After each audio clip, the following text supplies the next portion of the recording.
Solar case തിരിഞ്ഞുകൊത്തുമ്പോൾ തെളിവുകൾ ഒന്നൊന്നായി മന്ത്രി കെ.ബി. ഗണേഷ് കുമാറിനെ വിഴുങ്ങാൻ പാഞ്ഞെടുക്കുകയാണ്. കാലം കണക്ക് പറഞ്ഞു തുടങ്ങുമ്പോൾ ഇനി തിരഞ്ഞെടുപ്പിൽ മത്സരിക്കാനുള്ള അയോഗ്യത പോലും ഒരുപക്ഷെ ഗണേഷ് കുമാറിനെ ഭാവിയിൽ തേടിയെത്തേക്കാം. സോളാർ വിവാദ നായിക സരിതാ നായരെ ഉപയോഗിച്ച് മുൻ മുഖ്യമന്ത്രി ഉമ്മൻചാണ്ടിയെയും കോൺഗ്രസ് നേതാക്കളെയും കരിവാരിത്തേക്കാൻ ഗണേഷ് കുമാർ ഇറങ്ങിയതാണെന്ന് തെളിഞ്ഞിരിക്കുകയാണ്.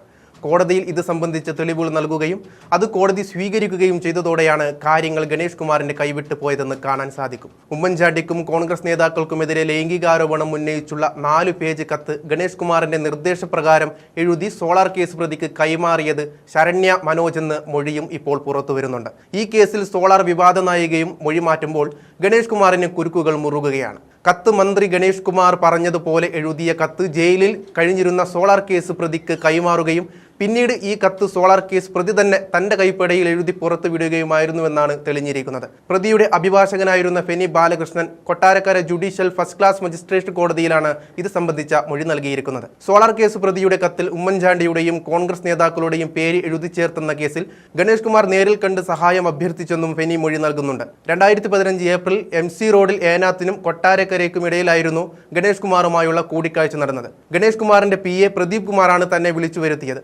മറ്റൊരു കാറിലെത്തിയ ഗണേഷ് പ്രദീപിന്റെ കാറിൽ കയറുകയും ഫെനിയോട് സഹായം അഭ്യർത്ഥിക്കുകയുമായിരുന്നു. പ്രദീപിനെയും ശരണ്യ മനോജിനെയുമാണ് കാര്യങ്ങൾ ചുമതലപ്പെടുത്തിയിരിക്കുന്നതെന്നും അവർ പറയുന്നത് പോലെ ചെയ്യണമെന്നും പറഞ്ഞ് ഏൽപ്പിച്ചു. പിന്നീട് പലതവണ ഫോണിൽ വിളിച്ചും നിർദ്ദേശങ്ങൾ തന്നിരുന്നതായും ഫെനി മൊഴി നൽകി. 2015 മെയ് 12 MC റോഡിൽ കൊട്ടാരക്കര ഫെയ്ത്ത് ഹോമിനും സമീപം കാത്തുനിന്നാണ് ഗണേഷ് കുമാറിന്റെ ബന്ധുവായ ശരണ്യ മനോജ് കാറിലെത്തി ഫെനിക്കും പ്രതിക്കും കത്ത് കൈമാറിയത്.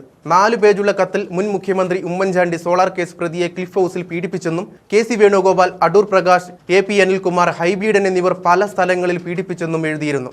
എന്തിനാണ് ഇങ്ങനെ എഴുതിയിരിക്കുന്നതെന്ന ഫെനിയുടെ ചോദ്യത്തിന് എല്ലാവരും ചേർന്നാണ് ഗണേഷിന്റെ മന്ത്രിസ്ഥാനം നഷ്ടപ്പെടുത്തിയതെന്നും അതിന് അവർക്കിട്ട് പണി കൊടുക്കണമെന്നുമായിരുന്നു മനോജിന്റെ മറുപടി. തിരുവനന്തപുരത്തെത്തിയാണ് കത്ത് പ്രതി സ്വന്തം കൈപ്പടയിൽ മാറ്റി എഴുതിയതെന്നും കോടതിയിൽ മൊഴി നൽകിയിട്ടുണ്ട്.